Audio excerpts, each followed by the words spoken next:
Hi folks, my name is Cem Ozkilicci. I'm a colorist here at Uhurt in Oslo, Norway. I hope you're all well and safe during these rather interesting times. Today I'm going to be taking part in Filmlight's Tips and Tricks series, talking a little bit about my experiences as a colorist and also showing you a few tips and tricks on baselight.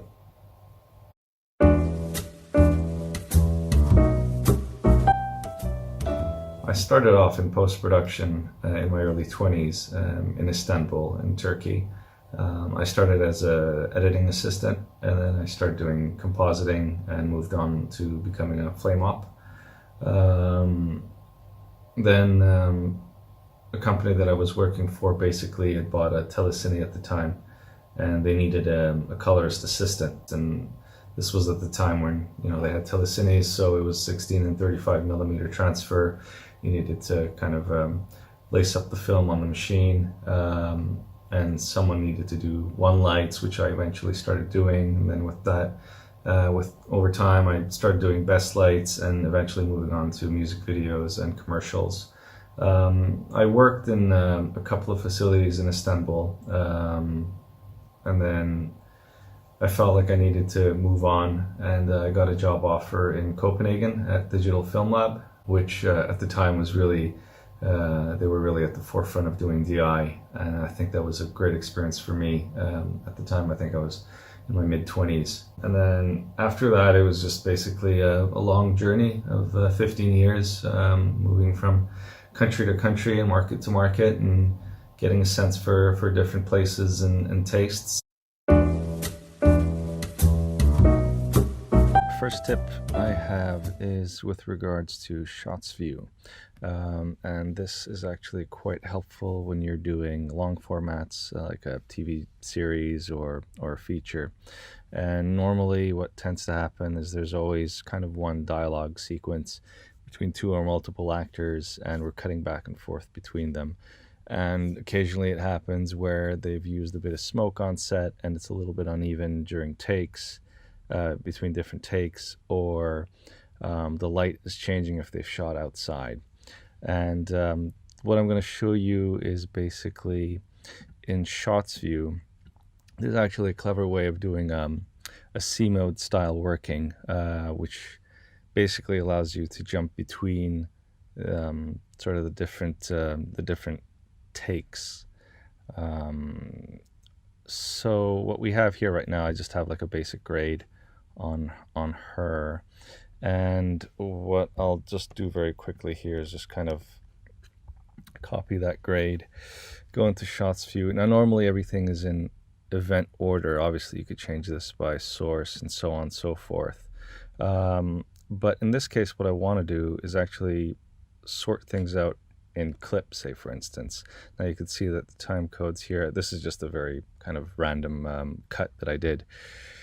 But you could see here that there's two shots in event 3 and 5. Now, if you want to grade this normally, what you would have to do is you'd have to kind of go to the next shot, paste it in.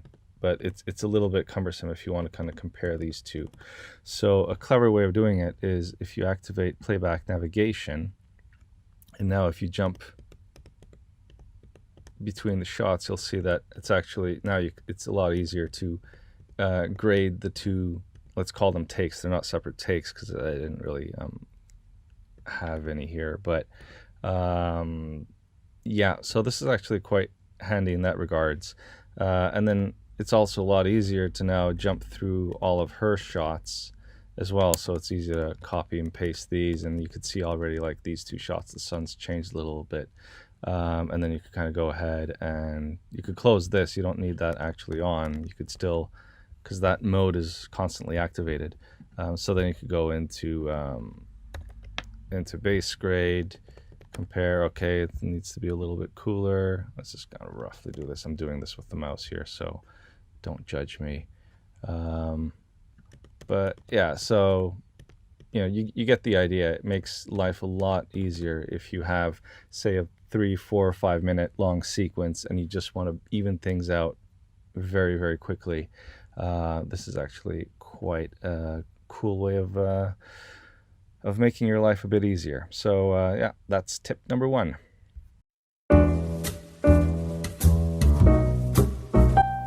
lot. Obviously color management and the color tools is like base grade is a given. But I think most importantly is the stability and the performance. At the end of the day, all systems crash to a certain extent. But I think the most important thing is that you don't lose any work that's been done.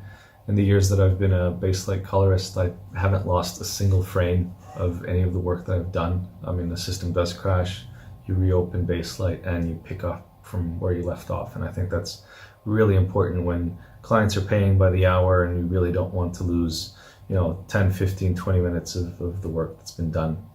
On top of that, I think finishing tools and tools like texture equalizer I think are fantastic, especially when people expect more in grade. With texture equalizer, you could use it for so many different things. You could use it for matching the texture of two different lenses. You could use it as part of your look creation.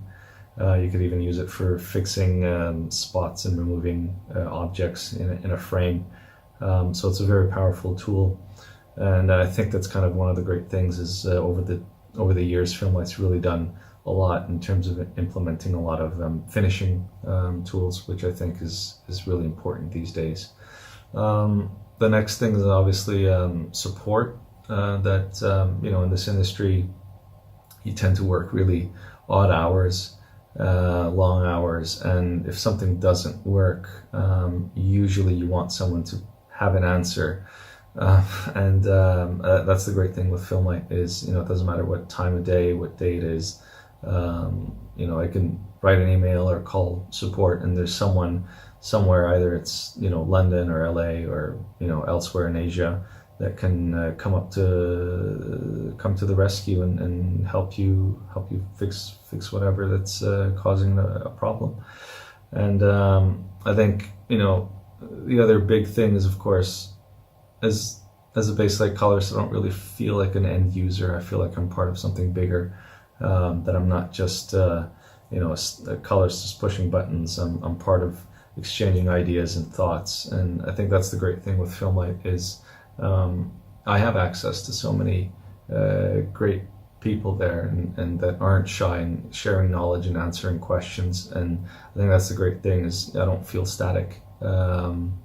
That they're constantly evolving, and bringing things like base grade really kind of helps you develop as a colorist and evolve as a colorist, and also like look at color grading in different ways also. And I think it's really great, that you can share ideas and thoughts and really grow.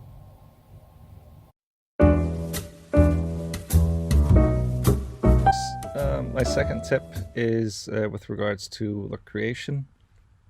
And what tends to happen is in the heat of the moment, you start adding layers and operators, and someone down the line basically wants us to maybe split the difference in the look. And this tends to get a bit tricky, especially if you have a bit of a complicated stack. So I'll just make a stack here for us to kind of see what tends to happen.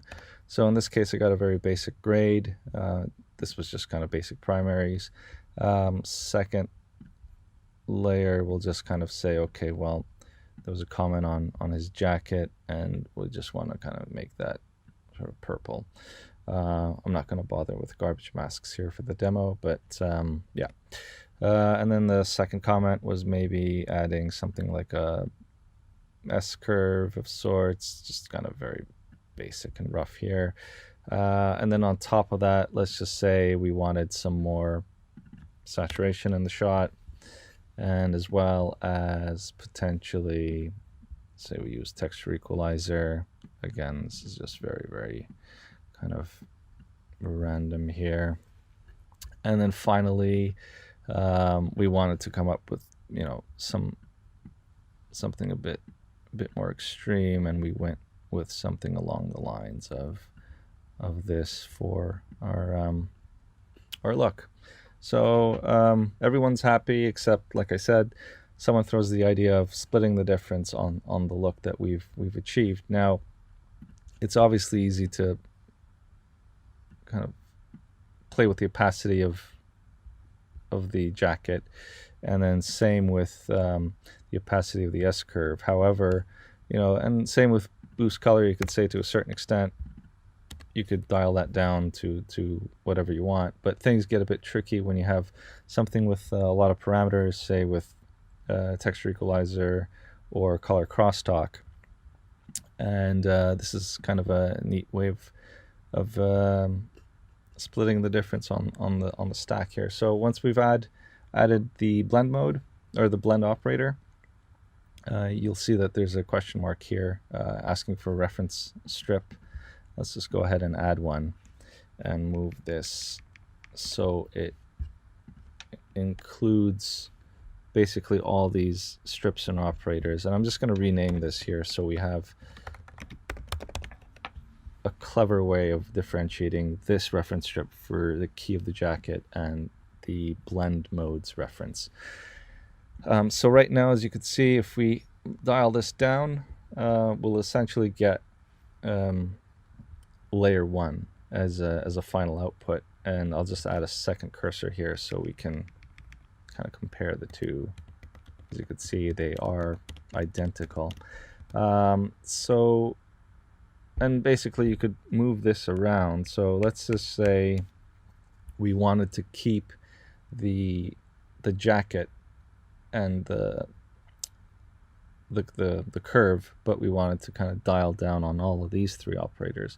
Then basically you move down the reference blend strip, and let's just point to the output of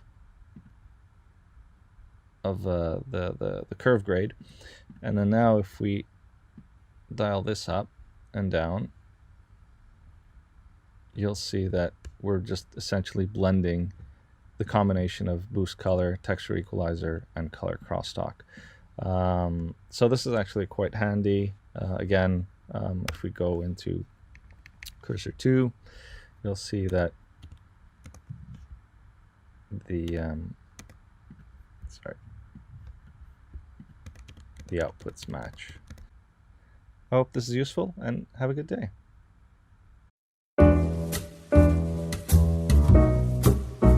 Telecine was the best school when it was still around and film was predominant. Now obviously with digital formats things have changed a lot. I would say the best school is being a DIT, simply because you get access to different camera formats, lenses, you get to talk to DPs and directors. However, that's just one part of the job. I think there's still color theory and color harmony that I think comes with time, and you just need to develop an eye for it. And the other big part, especially, is when you're in the grading room, things work differently. There's clients, it's not just yourself, and you basically have to be able to understand them and work with them, and that's really the big part of the job, is the communication, and to be able to offer options on the spot, 3, 4, 5 different options, and I think that really comes with time. But communication is really the main thing that I think for newcomers is the biggest challenge, because if you're on set, if you work as a DIT or even as a dailies colorist, the method in which you work is a different pace than when you're here and you have clients right behind you expecting something to be kind of delivered or understood then and there.